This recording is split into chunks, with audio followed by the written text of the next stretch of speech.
옛날 우리나라가 경제적으로 어려울 때 이 미국만 가면 잘 산다는 그런 아메리칸 드림이라는 뭐 그런 말이 오갔던 시대가 있었습니다. 또 지금은 동남아 쪽으로 가게 되면은 또 동남아 사람들은 코리안 드림 그래가지고 한국만 가면 잘 살 수 있다. 그래서 어떻게 하든지 돈 모아가지고 한국 오려고 한다고 합니다. 옛날 우리나라 사람들에게 있어서 미국은 꿈의 땅이라는 얘기고 동남아 사람들에게 한국도 꿈의 땅이라는 겁니다. 왜? 가면 잘 산다는, 돈 많이 번다는 거. 우리가 성경을 보게 되면 이스라엘에게 있어서도 꿈의 땅이 있습니다. 그게 바로 애굽입니다. 애굽.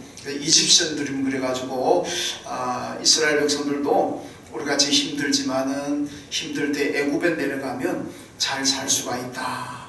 그렇게 생각하고 하여튼 힘들면은 애굽에 내려갑니다.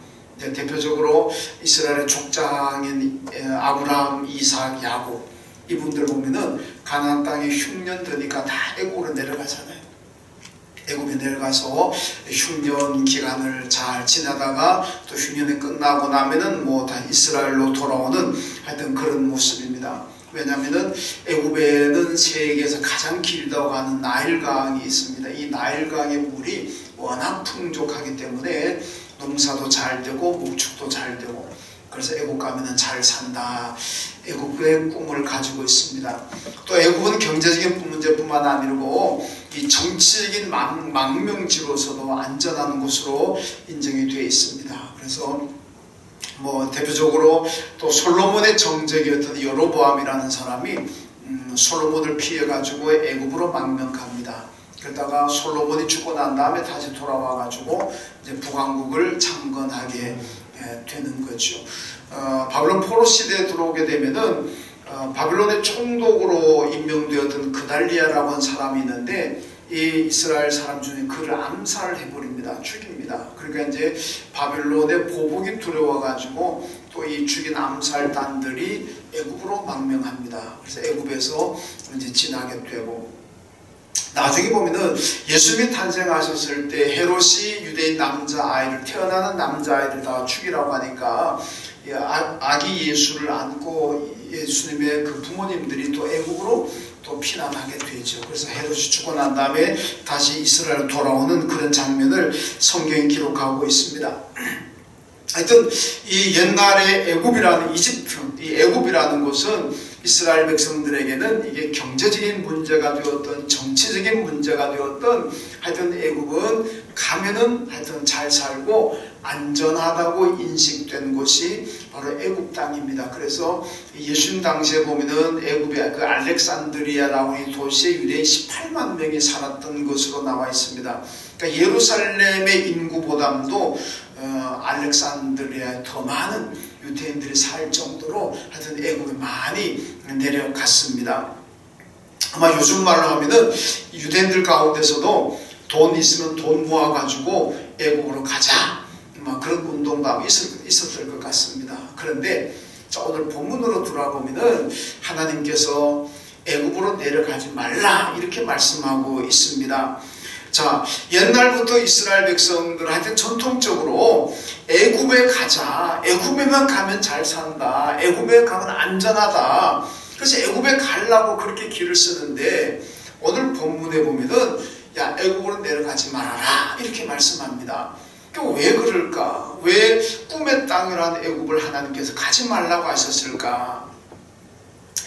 오늘 본문이 나왔던 이 시대는 뭐 기원전 8세기 후반에서 기원전 7세기 뭐 초반 이렇게 보면 그 연도로 따지면은 기원전 700년 그 사이입니다. 700년에서 전후로 한 20년 요 사이가 바로 오늘 본문에 나오는 시대적인 배경인데 이때는 어떤 시대냐 하면 이 아시리아라고 하는 대제국이 근동세계 패권 국가로 등장하던 시대입니다. 그러니까 바벨론도 약하고 애굽도 약하고 반대로 아시리아라는 나라는 굉장히 힘을 가지고 이 고대 근동 지역을 정복해 나가던 뭐 그런 시대였습니다. 그러다 보니까 지금 이 당시가 이스라엘의 왕이 남왕국 왕이 히스기야라는 왕인데 히스기야가 가만히 생각해 보니까 이거 가만히 앉아 있다가는 아시리아에게 정복을 당해서 나라가 망하겠구나, 그렇게 생각이 드는 거예요. 그렇지 않습니까? 지금 우리나라를 둘러싸고 있는 나라들 보면은 지금 뭐 상당히 우리나라도 좀 안보가 좀 불안하다 뭐 이런 얘기를 많이 하잖아요. 근데 히스기야가 가만히 생각해 보니까 야, 이거 가만히 앉아 있다가는 아시리아에서 나라가 망하겠구나. 그럼 어떻게 이 타개할 거냐 생각하다가 애굽하고 동맹을 맺자. 애굽하고 동맹을 맺어가지고 우리나라가 만약에 아시리아의 침략을 받으면 애굽이 우리를 도와줄 것이다. 그럼 애굽의 힘을 빌려가지고 우리나라가 안전하겠구나, 그렇게 생각하고 이 히스기야가 사신들을 오늘 본문에 보면은 애굽으로 보내가지고 애굽하고 동맹을 맺으려고 합니다. 그러니까 이것을 하나님 보시고 애굽으로 내려가지 말아라. 오늘 읽은 말씀 보면은 애굽으로 내려가는 사람들은 화가 있을 것이다. 그리고 애굽에 내려가는 이 사람들 패역한 자들이다, 이렇게까지 말씀합니다. 여러분, 꿈의 땅으로 내려가는데 오늘 본문에서는 하나님께서 패역한 백성들, 패역한 자식들, 그리고 화가 있을 것이다, 이렇게 강력하게 하나님께서 경고를 하고 있습니다. 왜 그럴까? 왜 그러겠습니까?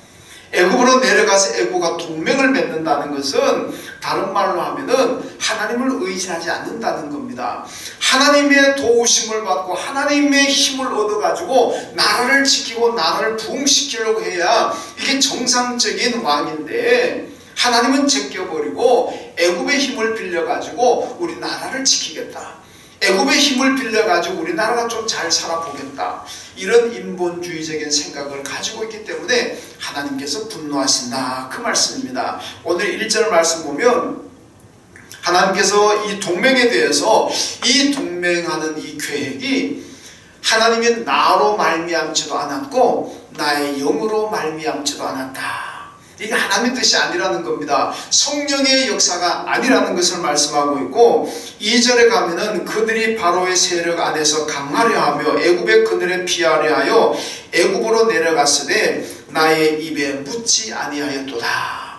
애굽과 동맹하는 이 모든, 이 정말 국가적으로 봐서 큰 일인데 이것을 하나님께 묻지 않고 했다, 하나님께 기도하지 않고 그냥 지들 마음대로 했다, 이것을 지금 질책하고 있습니다.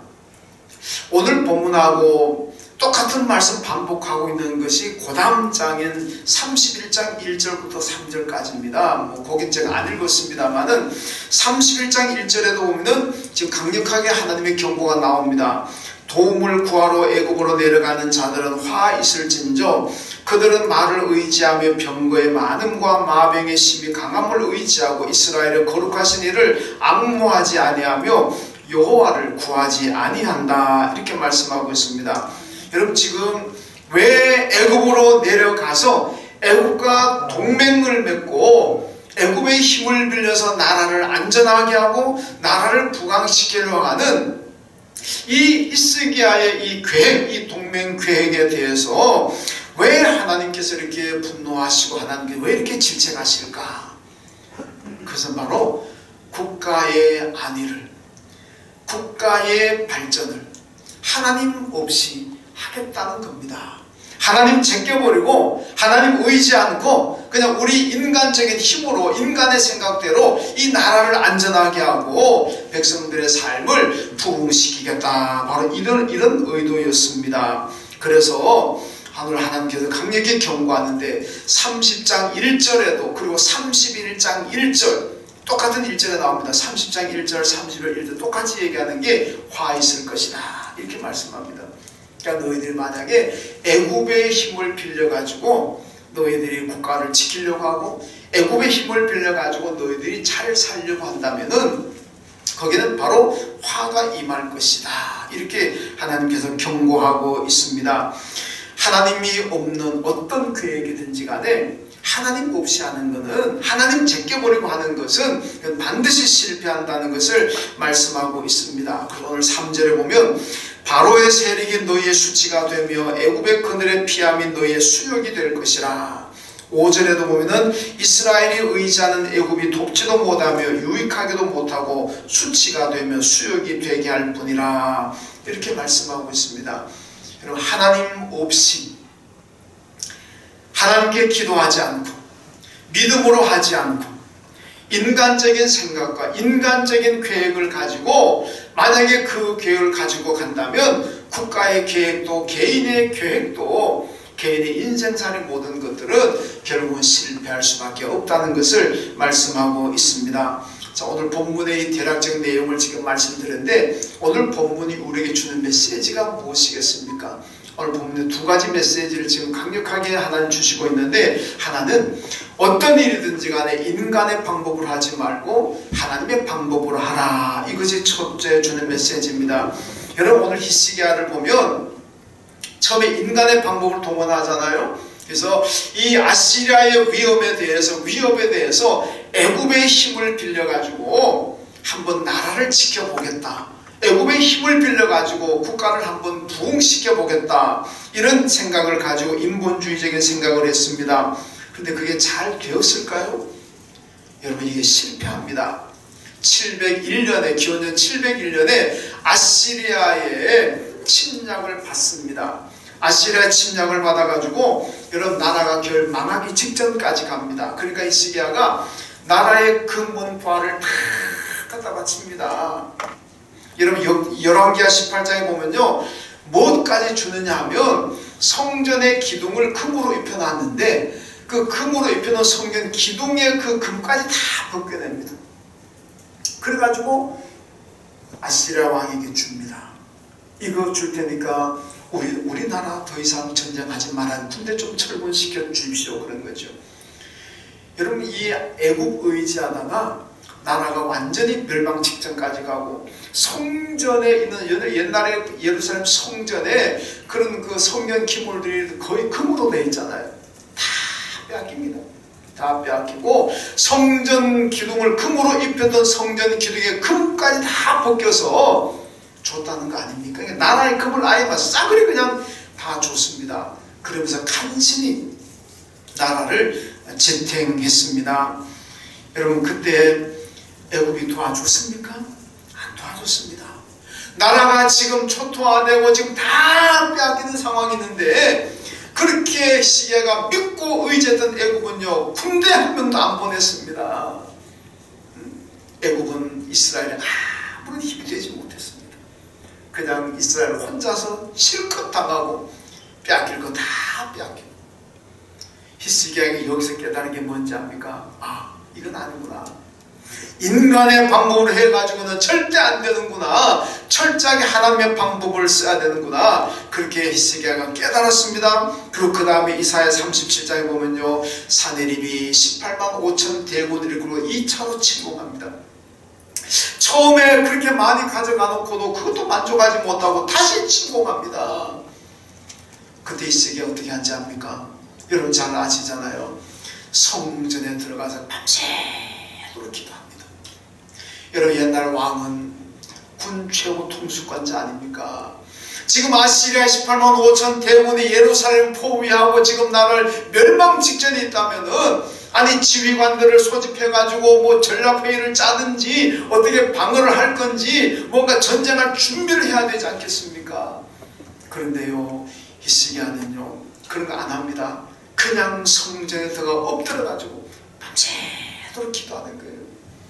여러분, 이게요, 사람들 세상이 볼 때는 얼마나 무책임한 일입니까?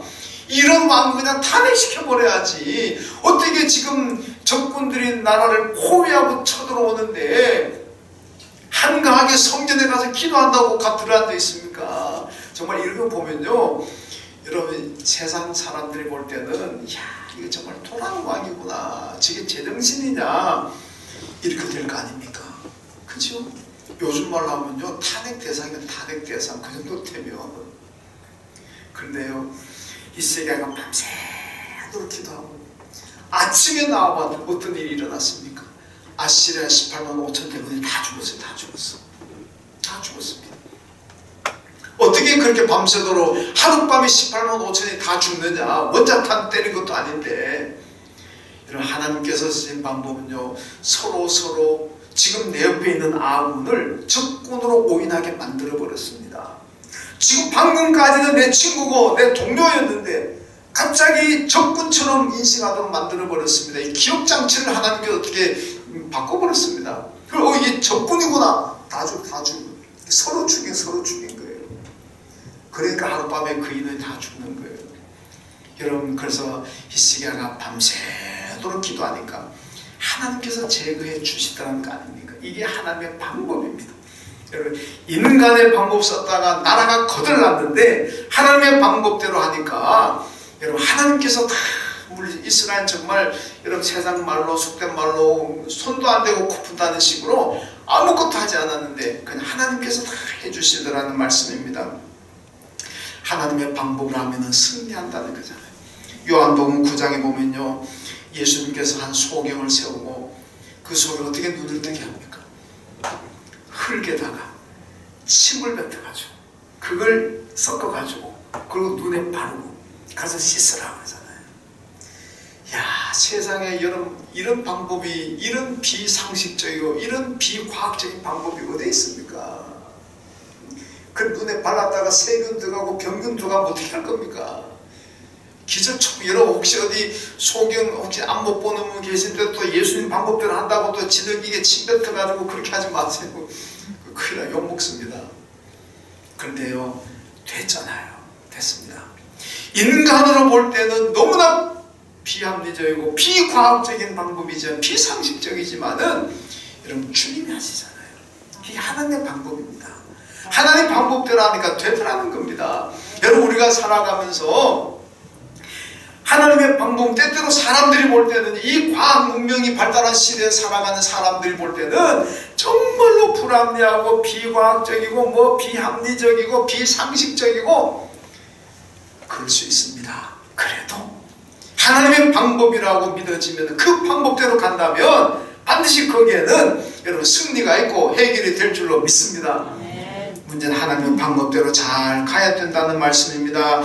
여러분, 사람들이 인간의 방법을 참 좋아합니다. 왜냐하면 인간의 방법이 금방 볼 때는 쉽고 또 금방 볼 때는 뭔가 잘 될 것 같습니다. 그러니까 하나님의 방법보다는 인간의 방법에 유혹을 많이 받고 그 방법을 많이 사용합니다. 금방 성공할 것 같습니다. 그런데요, 인간의 방법 가지고는 결국 실패합니다. 하나님의 방법을 쓰는 사람들 하나님이 존귀하게 여기시고 그분을 하나님이 축복하시는 줄로 믿습니다. 이사야 32장 8절에 보니까 존귀한 자는 존귀한 일을 계획하나니 그는 항상 존귀한 일에 서리라, 이렇게 말씀합니다. 여러분, 존귀한 사람들은 항상 존귀한 일을 행하고 항상 존귀한 일에 선다 그랬습니다. 여러분, 존귀한 자가 누굽니까? 하나님 말씀에 순종하고 하나님의 방법대로, 그 하나님 방법대로 살아가는 사람들을 하나님께서 존귀하게 여기시고 그분들이 존귀한 자들이고, 여러분, 존귀한 사람들이 결국은 하나님의 축복을 받게 될 줄로 믿습니다. 여러분, 한 존귀한 사람은요, 하나님의 방법, 그게 뭡니까? 말씀이잖아요. 말씀. 하나님 말씀에 순종하는 것이 여러분 존귀한 사람들이고, 그게 여러분 존귀하게 인정받는 겁니다. 사무엘상 2장 30절에 보니까 나를 존중히 여기는 자를 내가 존중히 여기고 나를 멸시하는 자를 내가 경멸하리라. 하나님 말씀입니다. 하나님께서 말씀하십니다. 나를 존중히 여기는 자를 나도 그를 존중히 여길 것이고 나를 멸시하는 자는 나도 그를 경멸하리라. 한번 따라합시다. 나를 존중히 여기는 자를 내가 존중히 여기고 나를 멸시하는 자를 내가 경멸하리라. 아멘. 여러분, 하나님은요, 하나님을 존중히 여기면은 하나님께서 나를 존중히 여겨주시고 하나님이 여러분을 존중히 여겨주십니다. 반대로 내가 하나님을 멸시하고 내가 하나님을 우습게 알면은 하나님도 저와 여러분들을 멸시하고 우습게 아신다는 말씀입니다. 여러분, 하나님 멸시받아가지고 우리가 어떻게 살겠습니까? 하나님께 존귀함을 받아야 되고 하나님께 존중함을 받는 그런 성도들이 되어야 됩니다. 그것은 바로 말씀에 순종하는, 그래서 하나님의 방법대로 살아가는 사람들을 하나님이 존중히 여기신다는 말씀입니다. 여러분, 우리 성도들의 삶이 뭡니까? 하나님의 방법대로 살아가는 것 아닙니까? 믿음이라는 게 뭡니까? 하나님의 방법대로 살아가는 겁니다. 하나님의 방법대로 살아가는 사람들을 믿음이 있다 그러는 거고, 인간의 방법대로 살아가는 사람들은 반대로 믿음이 없는 거예요. 믿음이 없으니까 사람의 생각대로 사는 거고, 사사기에서 말씀하는 것처럼 자기 소견에 오른 대로 사는 거고, 믿음이 있는 사람들은 하나님의 말씀대로, 하나님의 방법대로 살아가는 사람들이 믿음이 있는 사람들입니다. 이런 사람들을 하나님께서 존귀히 여기시고 존중히 여기시고 또 보호하시고 축복하실 줄로 믿습니다. 하나님의 방법대로 살아가시길 주님의 이름으로 축원합니다. 그 다음에 또 하나 메시지는요, 우리가 하나님 외에, 예수 외에 의지하는 것 있다면 하나님이 그거 지신다는 겁니다. 이거 우리 잘 기억해야 됩니다. 31장 3절에 보니까요, 여호와께서 손을 펴시면 돕는 애굽도 넘어지며 도움을 받는 이스라엘도 엎드려져서 다 함께 멸망하리라. 여러분, 만약 우리 하나님을 떠나서 있다면요, 하나님께서 우리가 의지하고 힘으로 생각하는 그거 쳐버리신다는 얘기입니다. 이스라엘이요, 애굽을 의지하니까, 애굽을 힘으로 삼으니까 하나님이 애굽을 쳐버립니다. 여러분, 이 애굽이란 나라, 이집트 제국이 얼마나 대단한 나라입니까?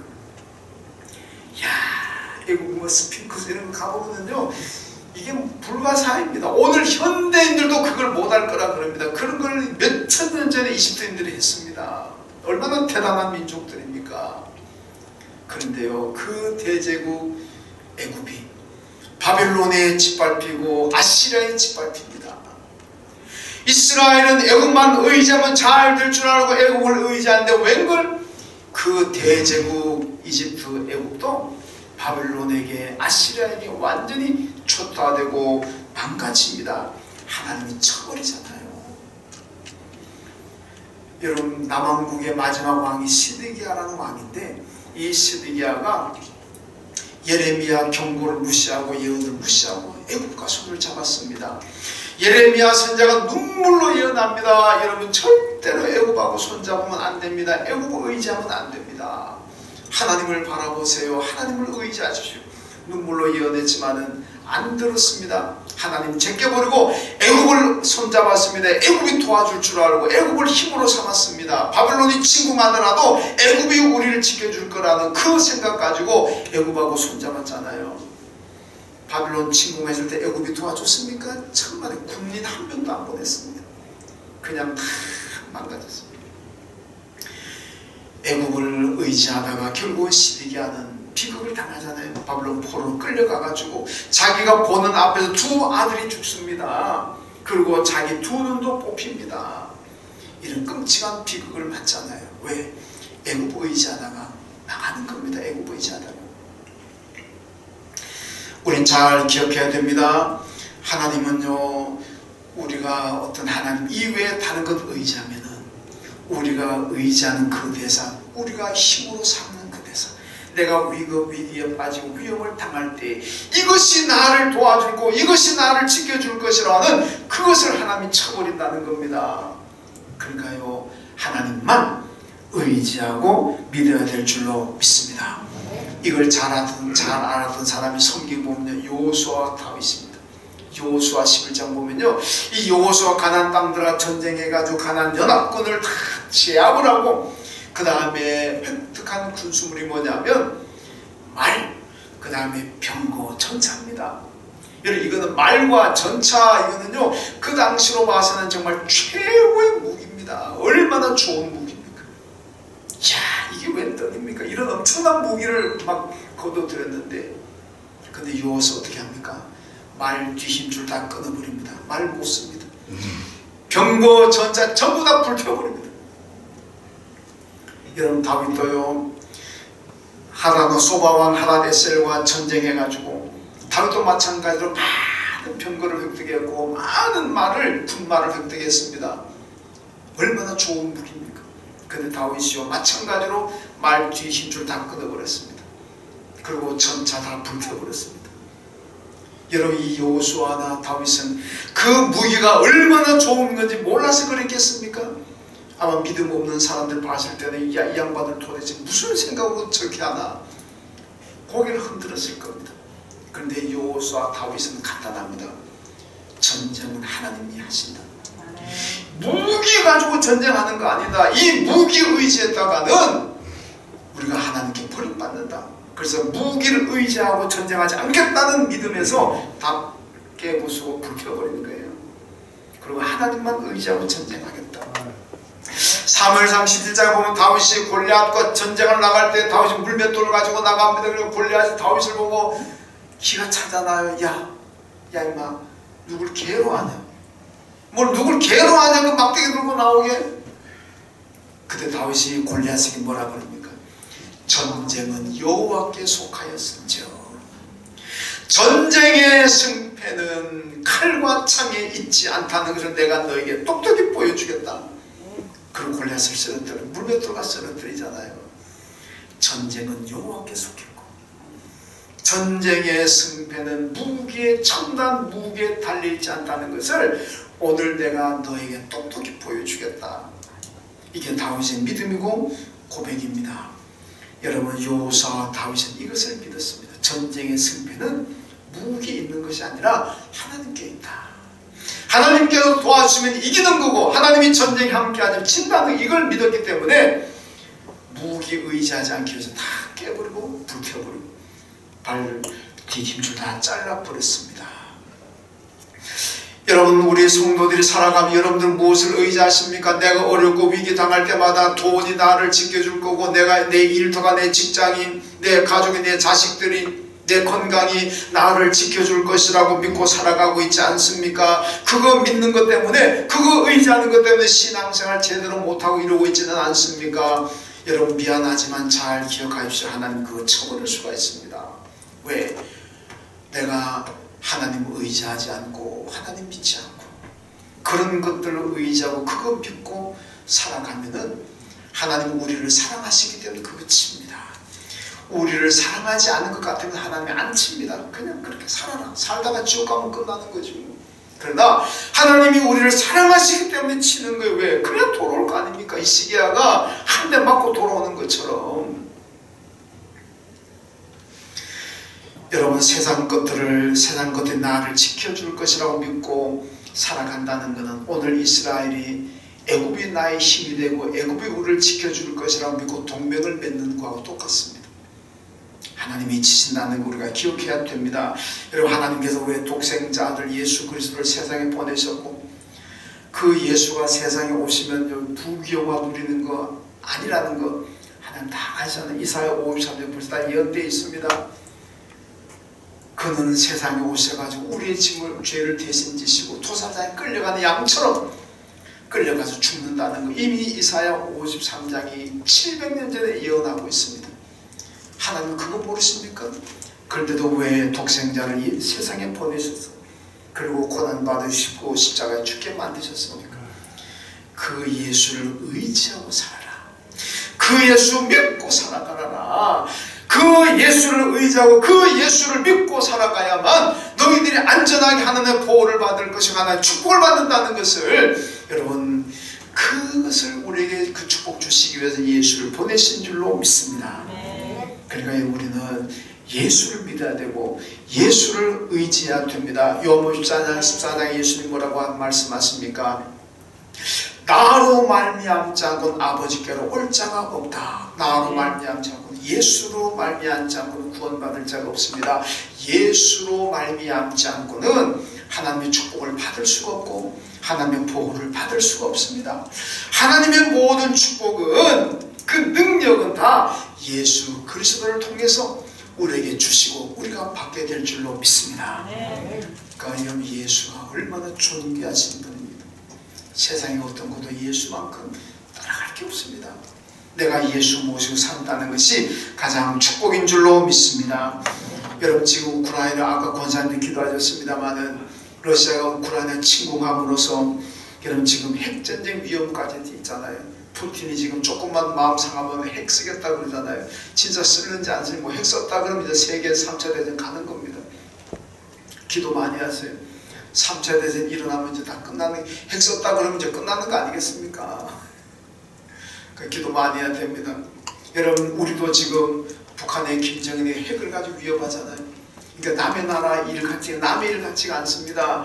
지금 푸틴이 핵을 위협하는 거 보면서 야, 저게 언젠가는 김정은이가 우리한테 위협할 거 아닌가 그런 생각이 들 정도로 남의 일 같지가 않습니다.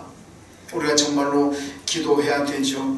어제도 미사일 쐈습니다. 금년 들어가지고 벌써 9번째 미사일을 쐈다는 뉴스를 봤습니다. 여러분, 이런 상황에 처해있는 우리가 여러분 어떻게 해야 되겠습니까? 근데요, 성경 보면 답이 나옵니다. 역대하 17장에 보면요, 요사밧이라는 임금의 지구인데 보니까 나라가 많이 어렵습니다. 위기입니다. 그러니까 어떻게 하느냐? 성경교사, 율법교사들을 선발해가지고 성경교육을 시키고 이 율법교사들을 전국에 파송해가지고 이들이 가는 곳마다 동네 다니면서 다 모아놓고 하나님의 말씀을 가르칩니다. 그리고 성경을 가르치고 그 성경의 말씀에 순종하도록 말씀대로 지키며 살도록 가르칩니다. 그러니까 온 나라가 우상을 버리고 이 성경 교사들에 의해서 성경을 배우고 성경 말씀대로 순종하는 운동이 일어났습니다. 그러니까 어떻게 됐느냐? 주위 나라들이요, 이스라엘, 요사밧의 이스라엘이 두려워가지고 감히 전쟁할 꿈도 못 꿉니다. 하나님이 그렇게 마음을 그렇게 생각을 그렇게 해준 거예요. 심어줬습니다. 그러니까 주위에 그전에 나라들이 이스라엘 저것들 아이고 저거 그냥 막 아침에 가서 저녁 하루도 안 걸리게 다 정복할 수 있다 생각하고 큰소리 빵빵 쳤는데 그 다음부터는 막 두려움만, 야, 이스라엘하고 전쟁했다고 우리 다 망한다. 절대로 이스라엘하고 전쟁하면 안 된다. 그런 두려운 마음이 생기니까 감히 전쟁을 못합니다. 그리고는 오히려 요사밧 왕에게 엄청난 금은보와 성물 보따리를 가지고 와가지고 선물 주면서 임금님, 우리나라 침범하지 말아주세요. 우리하고 전쟁하지 맙시다. 사이좋게 지냅시다. 그래서 나라들이 금은보화를 막 쓰면 딴 나라는 그냥 싸워가지고 갖다 바치는 거예요. 그러니까 이스라엘 어떻게 되겠습니까? 나라 안전하잖아요. 다른 나라가 겁나서 전쟁을 엄두를 못 내니까 나라가 안보가 튼튼해지죠. 금은보화 선물을 엄청 가지고 오니까 나라가 경제적으로 부흥하죠. 요사밧이 무기 샀다는 얘기 없습니다. 군대 훈련시켰다는 얘기 없습니다. 그냥 성경 가르치고 성경 말씀에 순종하도록 만들었어요. 그랬더니 하나님께서 그렇게 해주시더라는 거 아닙니까? 여러분, 이것이요. 자, 그래서 우리도 어려움 당하고 때때로 위기도 당합니다만은 이 나라의 위기, 우리 개인의 위기 닥칠 때마다 어떻게 해야 될 것인가 보이잖아요. 말씀을 듣고 말씀을 읽고 그 말씀에 순종하면 하나님께서 해결해 주시고 하나님께서 축복하실 줄로 믿습니다. 이걸 잘 알아야 됩니다. 여러분의 애굽은 어디입니까? 여러분들이 어렵고 어려울 때마다, 힘들 때마다, 위기가 되는 위기라고 생각할 때마다 여러분들이 내려가는 곳이 어디입니까? 여러분들을 의지하고 힘으로 삼으려고 하는 것이 여러분들이 무엇입니까? 그게 돈입니까? 직장이고 일터입니까? 자식입니까? 친구입니까? 선후배입니까? 건강입니까? 사람들은 위기 당하고 어려울 때마다 저마다 애굽으로 내려가려고 합니다. 그런데 그건 세상 사람들은 애굽으로 갈 것입니다. 그러나 우리 성도들은 애굽으로 내려가면 안 됩니다. 오늘 하나님께서 애굽으로 내려가는 사람들은 패역한 자식들이다. 화가 있을 것이다. 함께 멸망할 것이다. 엄청나게 무서운 말씀을 지금 하시잖아요.